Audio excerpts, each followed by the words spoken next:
Océane FM, l'invité du jour. Bonjour à vous, nous avons le plaisir de mettre à l'honneur dans l'invité du jour de ce vendredi 24 août 2018 un événement sportif majeur et très attendu sur le territoire.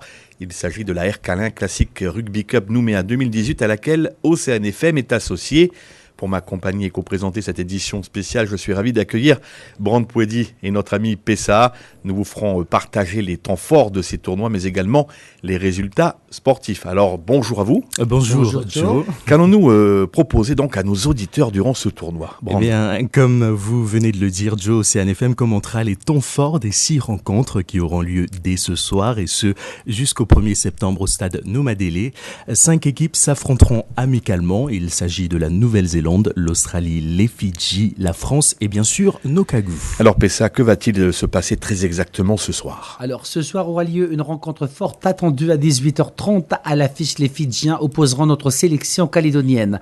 Et puisque nous parlons de la formation fidjienne, je vous propose sans plus attendre d'écouter 2 de ces joueurs mythiques. Il s'agit de Waisele Serevi et de l'entraîneur de cette équipe. Je veux parler de Julian Voulakoro. C'est bien évidemment une occasion de le peuple Nouméa qui découvert ce tournoi qui va voir des stars internationales qui viennent chez vous pour l'équipe, pour les sélections New Caledonia. C'est aussi une occasion de jouer avec une équipe de qualité, l'équipe qui va travailler à l'avenir. Voilà. Peut-on espérer, tout comme pour la Nouvelle-Calédonie, voir un jour une équipe fidjienne être au même niveau que nos amis néo-zélandais? Oui, je pense qu'une chose de bien avec le rugby, c'est de toujours avoir l'opportunité de mieux faire.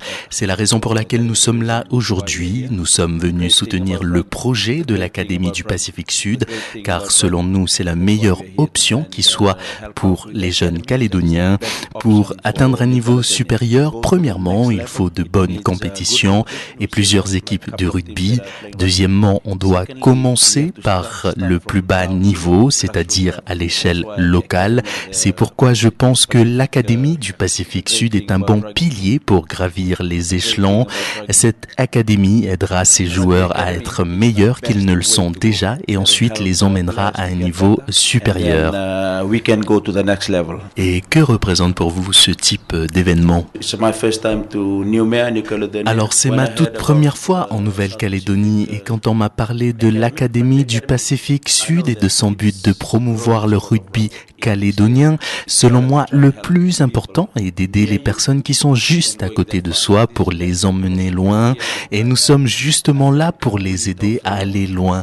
Je remercie Willy Taufifenua et son équipe. Je remercie également Hervé et Julian Voulakoro de m'avoir donné l'opportunité d'aider à promouvoir le sport en Nouvelle-Calédonie. Personnellement, d'être là la première fois, et aussi commencer avec quelque chose qui peut installer ici, j'espère dans beaucoup des années qui arrivent, c'est quelque chose de bien. Parce qu'au moins, pour dire que la première fois qu'on est à Nouméa, on avait amené quelque chose qui peut aider la communauté rugby ici à Nouméa. Alors ce soir à 18h30 pour le match d'ouverture, vous serez confronté à la sélection calédonienne.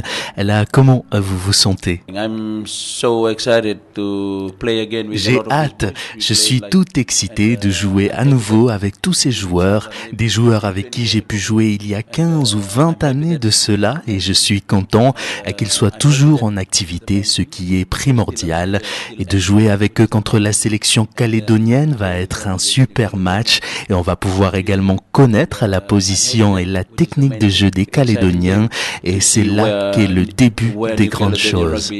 Messieurs, qu'avez-vous envie de dire aux jeunes qui souhaiteraient faire carrière dans le rugby, et notamment quelques conseils à donner peut-être? Oui, pour nous, le message c'est simple. Donc, c'est comme la vie, quand tu aimes faire quelque chose, il faut lancer. Il ne se pose pas de questions. Donc, si les gens jouent à rugbymen et les rugby féminines, qui voulaient jouer de rugby, le message c'est simple. Donc, avec le rugby, tu vois aujourd'hui, comme il a dit Waisele Serevi, ça fait des années qu'on ne s'est pas vu, et c'est le rugby qui nous a fait réunir encore ici, dans cet très très très bel pays. Donc, voilà, il n'y a rien qui est impossible. Donc, il faut commencer un jour, commencer avec une structure qui peut peut t'amener loin. Et cette structure aujourd'hui, c'est la réponse de cette question, c'est l'Académie de Pacifique Sud. Donc voilà, ça va être la base des choses pour les jeunes rugbymen et jeunes rugby des femmes. C'est le début de quelque chose, mais c'est la meilleure solution pour avancer. De voir toutes les stars de rugbymen ici en Nouvelle-Calédonie, c'est pas tous les jours qui arrivent. Donc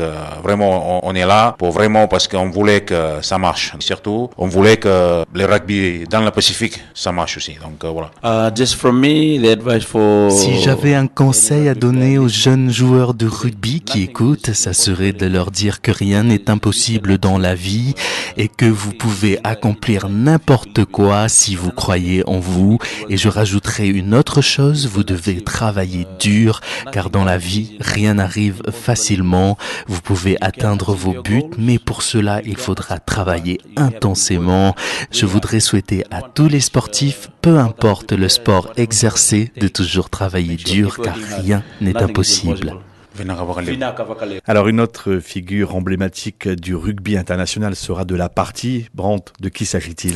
En effet, si je citais sa devise qui est la suivante, la France fait partie de moi, il s'agit là de Tony Marsh, bien sûr, ancien 3/4 centre de Clermont et du 15 de France, qui a cette particularité d'avoir la double nationalité, à savoir française et néo-zélandaise.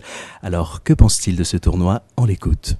Ouais, déjà, j'ai EV qui organise le Classic Cup ici en Nouvelle-Calédonie, qui est un pote déjà, c'est un ami que je rencontrais en France et on a joué ensemble. Donc déjà de venir ici, c'est mon première fois ici, donc de beau, ça fait plaisir de venir dans cet bel pays. Ensuite, on fait partie de la famille rugby, donc je trouve que EV et Willy avec l'Académie Sud-Pacifique, ils ont un bel projet et voilà, j'avais envie de faire quelque part, faire partie de ça. Et voilà, c'est pourquoi je suis là. Je crois que déjà moi je viens de la Nouvelle-Zélande, donc on vit dans le même endroit dans ce monde, donc dans le Pacifique. Donc nous en Nouvelle-Zélande, on est les Maoris bien sûr, mais on a beaucoup de gens des îles qui vivent en Nouvelle-Zélande, de Fidji, de Tonga, de Samoa et tout. Et je trouve ce qui montre aujourd'hui, c'est une opportunité pour les jeunes de ce pays de s'intégrer dans une académie ou dans un projet qui est très professionnel et qui veut donner un coup de main pour aller vers l'or. Donc quelque chose qu'aujourd'hui qui peut-être est pas évident, c'est d'aller loin de chez soi, par exemple en France et jouer. Et c'est difficile, même pour moi quand je suis parti à 26 ans, c'était compliqué.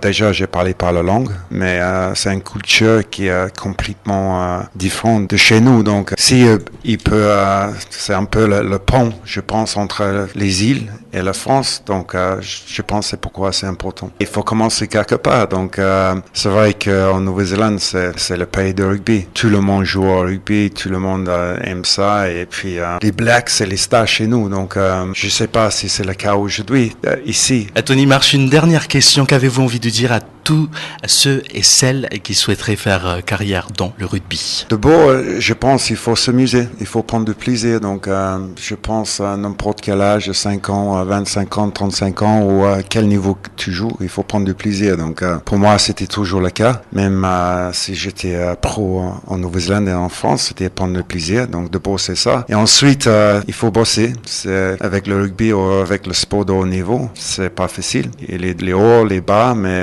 faut bosser. Je crois que quand je grandis, j'ai mon père qui me dit tu as rien sans rien. C'est-à-dire que voilà, si tu es prêt de bosser, tu auras quelque chose à la fin. Et voilà, je vis avec ça même aujourd'hui. Tout que je fais, c'est de bien faire et donner le meilleur de moi-même. Alors Pessa, et la sélection calédonienne dans tout ça? Eh bien justement, elle jouera son premier match ce soir. Comment son entraîneur-manager perçoit-il cette rencontre? Élément de réponse avec Sanoa Manopuava. Bonjour, je fais partie de cette sélection qui affrontera les Fidji ce soir. Alors, en ce qui me concerne, je suis le manager et entraîneur de cette équipe. Cette équipe, elle est composée de plusieurs joueurs des différents clubs. On a essayé de regrouper l'ensemble des meilleurs éléments de chaque club pour constituer cette sélection de rugby à 15. Sur, par exemple, l'équipe du Petit Trampaïta, on s'est basé sur leur demi d'ouverture qui a évolué au club de Vannes, donc au professionnel, qui a côtoyé le top 14, Souliano Pagatele. Ensuite, dans l'équipe de l'Olympique de Nouméa, on a Emmanuel Roche, un ancien joueur qui est toujours très en forme, qui répond toujours présent à toutes les rencontres. Au Mont d'Or, on s'est basé sur un pilier Halley qui est très très costaud, qui va très vite et qui défend super bien. Dans l'équipe de la GSLN de Normandie, on s'est basé sur un deuxième ligne assez costaud, grand, qui nous apportera de la hauteur dans les touches. Et après, dans Dembéa, on a récupéré un ailier qui a déjà défendu les couleurs de la Nouvelle-Calédonie, très jeune, mais avec un très bon potentiel, qui va très vite, avec une bonne vision du jeu, qui est assez polyvalent sur plusieurs postes, Yves Yvet. Et voilà, c'est un peu sur ça qu'on s'est basé. Chaque joueur sont assez polyvalents sur 2-3 postes, et ça pourra nous dépanner par rapport à cette équipe fidjienne qui sera très solide et qui sera aussi très mobile. Alors, ce tournoi qui commencera ce soir, c'est un événement très spécial, c'est un événement très intéressant pour l'ensemble des Calédoniens, surtout pour ceux qui aiment ce sport de rugby. C'est un tournoi qui va regrouper des équipes internationaux avec lesquelles nous aurons le privilège de voir en face de nous des joueurs qui ont évolué dans des gros championnats, des joueurs qui ont déjà fait plusieurs Coupes du Monde, dont Serevi, qui arrive avec l'équipe fidjienne, qui lui a fait 5 championnats du monde déjà. Et pour le public calédonien,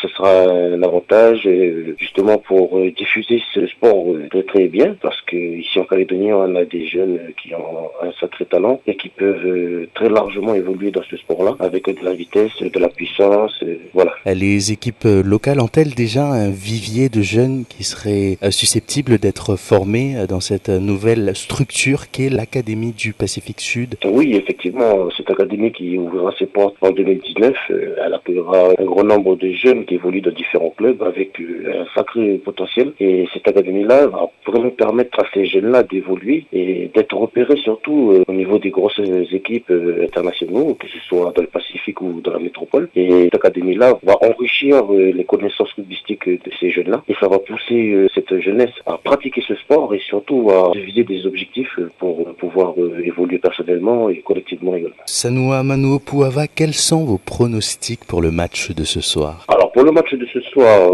notre objectif à nous déjà, ça sera de marquer des essais, de se faire plaisir sur le terrain, de proposer un jeu assez rapide. Les Fidji sont un Fidjien, même à 33 ans, 34 ans, ça reste un Fidjien, même après la retraite, ça reste quelqu'un de très très fort, c'est un joueur toujours opérationnel. On s'est fixé l'objectif de, comme je disais, d'essayer de marquer des essais déjà, de défendre, de jouer très haut, de jouer de la pression sur ces joueurs-là, éviter le relance parce que ces joueurs-là aiment bien les balles de relance, et du coup, si on leur laisse de l'espace sur le terrain, ça sera crucial pour nous parce qu'ils aiment l'espace, justement, ces Fidjiens-là. Et si on arrive à les mettre en difficulté et peut-être arracher la victoire, ça serait déjà très très très énorme pour nous. Mais notre objectif, c'est qu'on ne vise pas la victoire, ça c'est clair. On essaie vraiment de construire, proposer un beau jeu, de mettre les Fidjiens en difficulté, notamment au niveau des avances. On va jouer sur de la conservation et tout, on va jouer sur de la puissance, écarter. On a des joueurs qui sont très rapides aussi, on a des joueurs aussi qui jouent très bien au pied, et on va essayer de proposer quelque chose de bien. Est-ce que nos Kagous sont prêts pour ce soir? Nos Kagous sont prêts pour ce soir. On a hâte d'être sur le terrain, mais bon, on va pas tout se presser non plus, on va aller serein et prendre ce match comme il le faut. Sanoa Manuopuava, donnez-nous une ou plusieurs bonnes raisons de venir assister à cet événement, et notamment à la rencontre qui opposera notre sélection à l'équipe fidjienne ce soir à 18h30. On passe sur une situation où l'avenir du pays sera confronté à un référendum au Fadani. Et nous, ce sport-là, cette équipe-là, elle est vraiment faite de plusieurs personnes, de différentes ethnies, notamment des métros, des Mélanésiens, des Polynésiens. Et c'est un sport qui reflète vraiment l'avenir ensemble. C'est un sport qui reflète vraiment l'unité. Et c'est très agréable à voir ces différentes couleurs ensemble, se battre ensemble pour le même maillot. Et ça sera aussi un privilège pour le public de voir des grosses équipes, de voir le jeu que ces grosses équipes vont représenter. Voilà. À l'instant, Sanoa Manuopuava, le manager, entraîneur bien sûr de la sélection calédonienne. Et pour être au complet, voici les noms de nos Kagous qui affronteront ce soir l'équipe fidjienne. Il s'agit de Benjamin Lascar, Haletemani Lealofi, Visei Siotoa en 3e position, Franck Tutangata ou encore en numéro 5, Jean-Paul Malaou. Suivi en numéro 6 d'Emmanuel Roche, le capitaine de la sélection calédonienne. En numéro 7, Jean-Jacques Taputaï, Fabrice Valette, numéro 8, 9, Suliano Paangalua et 10, Brian Robson. Mais ce n'est pas fini avec notamment 11e Kenji Matai Taane, en 12e position Pablo Viles, Siwan Taouaroa, Tukana Gata en 14e position et en 15e Lorik Uregei. Seront également de la partie en qualité de remplaçant Ilalio Mahina, Joani Tuivai, Benjamin Ikauno ou encore en 19e position Manuka Pakaina. Et pour conclure en qualité de réserviste, Jonas Moleana, Antonio Pauvale, Carole Latouva et Rodrigue Ngata. Et avant, bien sûr, de nous quitter, on rappelle que nous consacrons, chers auditeurs, depuis hier, dans la grande édition et jusqu'à la fin du tournoi, une page spéciale dédiée à la Ercalin Classic Rugby Cup Nouméa 2018. Seront abordés, bien sûr, les résultats des matchs de la veille, les commentaires des capitaines ou entraîneurs à l'issue de ces rencontres, mais pas seulement, l'occasion de vous donner le programme des matchs du lendemain et les points de vente permettant de vous procurer les billets des rencontres de la journée. Et sachez également que ces rendez-vous sont aussi programmés dans nos émissions Air Océane du week-end à partir de 12h. Nos pages Facebook et notre site le www.oceanfm.nc ne sont pas oubliées. Elles vous permettront également de revivre les moments forts de ces rencontres à travers des interviews et reportages vidéo concoctés par notre ami Pessa et l'équipe d'Océane FM. Et voilà qui referme donc ce rendez-vous de l'invité du jour. Merci à vous, et surtout à vous, Brand et Pessa. Merci, Joe. Voilà, merci effectivement aussi à tous nos auditeurs de nous avoir suivis. Excellent week-end. Salut. C'était l'invité du jour.